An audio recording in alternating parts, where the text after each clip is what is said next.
Presidência da República, Casa Civil, Subchefia para Assuntos Jurídicos, Constituição da República Federativa do Brasil de 1988, Título V da Defesa do Estado e das Instituições Democráticas, Capítulo I do Estado de Defesa e do Estado de Sítio, Seção I do Estado de Defesa, art. 136. O Presidente da República pode, ouvidos o Conselho da República e o Conselho de Defesa Nacional, decretar estado de defesa para preservar ou prontamente restabelecer, em locais restritos e determinados, a ordem pública ou a paz social ameaçadas por grave e iminente instabilidade institucional ou atingidas por calamidades de grandes proporções na natureza. Primeiro, o decreto que instituir o estado de defesa determinará o tempo de sua duração, especificará as áreas a serem abrangidas e indicará, nos termos e limites da lei, as medidas coercitivas a vigorarem, dentre as seguintes, e restrições aos direitos de a. Reunião, ainda que exercida no seio das associações, b. Sigilo de correspondência, c. Sigilo de comunicação telegráfica e telefônica, segunda, ocupação e uso temporário de bens e serviços públicos, na hipótese de calamidade pública, respondendo à União pelos danos e custos decorrentes. Segundo, o tempo de duração do estado de defesa não será superior a 30 dias, podendo ser prorrogado uma vez, por igual período, se persistirem as razões que justificaram a sua decretação. Terceiro, na vigência do estado de defesa, e a prisão por crime contra o Estado, determinada pelo executor da medida, será por este comunicada imediatamente ao juiz competente, que a relaxará, se não for legal, facultado ao preso requerer exame de corpo de delito à autoridade policial. Segunda, a comunicação será acompanhada de declaração, pela autoridade, do estado físico e mental do detido no momento de sua autuação. Terceira, a prisão ou detenção de qualquer pessoa não poderá ser superior a 10 dias, salvo quando autorizada pelo Poder Judiciário. Quarta, é vedada a incomunicabilidade do preso. Quarto, decretado o estado de defesa ou sua prorrogação, o Presidente da República, dentro de 24 horas, submeterá o ato com a respectiva justificação ao Congresso Nacional, que decidirá por maioria absoluta. Quinto, se o Congresso Nacional estiver em recesso, será convocado, extraordinariamente, no prazo de 5 dias. Sexto, o Congresso Nacional apreciará o decreto dentro de 10 dias contados de seu recebimento, devendo continuar funcionando enquanto vigorar o estado de defesa. Sétimo, rejeitado o decreto, cessa imediatamente o estado de defesa. Seção segunda do Estado de Sítio, art. 137. O Presidente da República pode, ouvidos o Conselho da República e o Conselho de Defesa Nacional, solicitar ao Congresso Nacional autorização para decretar o estado de sítio nos casos de comoção grave de repercussão nacional ou ocorrência de fatos que comprovem a ineficácia de medida tomada durante o estado de defesa. Segunda, declaração de estado de guerra ou resposta à agressão armada estrangeira. Parágrafo único. O Presidente da República, ao solicitar autorização para decretar o estado de sítio ou sua prorrogação, relatará os motivos determinantes do pedido, devendo o Congresso Nacional decidir por maioria absoluta. Art. 138. O decreto do estado de sítio indicará sua duração, as normas necessárias à sua execução e as garantias constitucionais que ficarão suspensas, e, depois de publicado, o Presidente da República designará o executor das medidas específicas e as áreas abrangidas. Primeiro, o estado de sítio, no caso do art. 137, não poderá ser decretado por mais de 30 dias, nem prorrogado, de cada vez, por prazo superior, no do inciso 2º, poderá ser decretado por todo o tempo que perdurar a guerra ou a agressão armada estrangeira. Segundo solicitada autorização para decretar o estado de sítio durante o recesso parlamentar, o presidente do Senado Federal, de imediato, convocará extraordinariamente o Congresso Nacional para se reunir dentro de 5 dias, a fim de apreciar o ato. Terceiro, o Congresso Nacional permanecerá em funcionamento até o término das medidas coercitivas. Art. 139.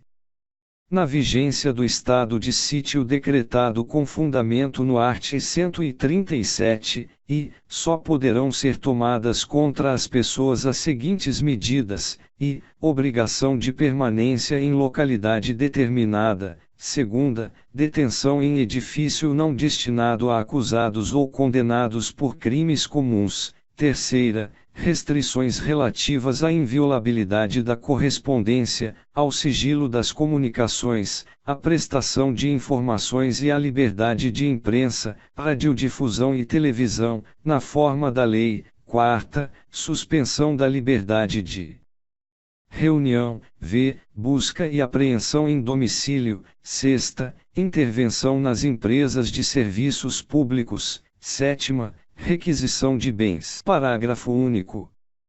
Não se inclui nas restrições do inciso 3º a difusão de pronunciamentos de parlamentares efetuados em suas casas legislativas, desde que liberada pela respectiva mesa. Seção 3ª. Disposições Gerais. Art. 140. A mesa do Congresso Nacional, ouvidos os líderes partidários, designará comissão composta de 5 de seus membros para acompanhar e fiscalizar a execução das medidas referentes ao estado de defesa e ao estado de sítio. Art. 141. Cessado o estado de defesa ou o estado de sítio, cessarão também seus efeitos, sem prejuízo da responsabilidade pelos ilícitos cometidos por seus exequaturs ou agentes. Parágrafo único.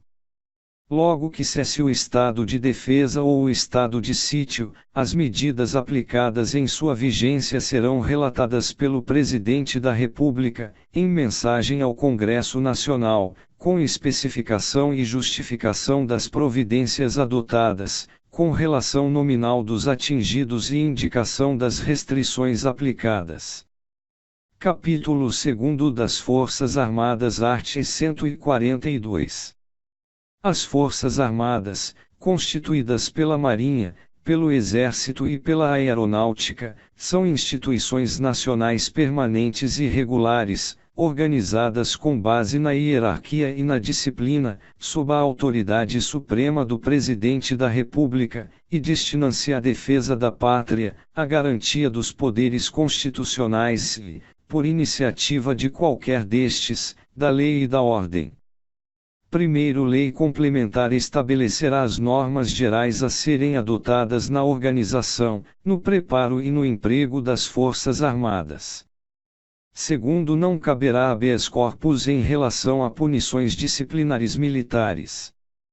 Terceiro, os membros das Forças Armadas são denominados militares, aplicando-se-lhes, além das que vierem a ser fixadas em lei, as seguintes disposições: as patentes, com prerrogativas, direitos e deveres a elas inerentes, são conferidas pelo Presidente da República e asseguradas em plenitude aos oficiais da ativa, da reserva ou reformados, sendo-lhes privativos os títulos e postos militares e, juntamente com os demais membros, o uso dos uniformes das Forças Armadas. Segunda, o militar em atividade que tomar posse em cargo ou emprego público civil permanente, ressalvada a hipótese prevista no art. 37, inciso 16, alínea C, será transferido para a reserva, nos termos da lei. Terceira, o militar da ativa que, de acordo com a lei, tomar posse em cargo, emprego ou função pública civil temporária, não eletiva, ainda que da administração indireta, ressalvada a hipótese prevista no art. 37, inciso 16, a linha C, ficará agregado ao respectivo quadro e somente poderá, enquanto permanecer nessa situação, ser promovido por antiguidade, contando-se-lhe o tempo de serviço apenas para aquela promoção e transferência para a reserva, sendo, depois de 2 anos de afastamento, contínuos ou não, transferido para a reserva, nos termos da lei. Quarta, ao militar são proibidas a sindicalização e a greve. V. O militar, enquanto em serviço ativo, não pode estar filiado a partidos políticos. Sexta, o oficial só perderá o posto e a patente se for julgado indigno do oficialato ou com ele incompatível,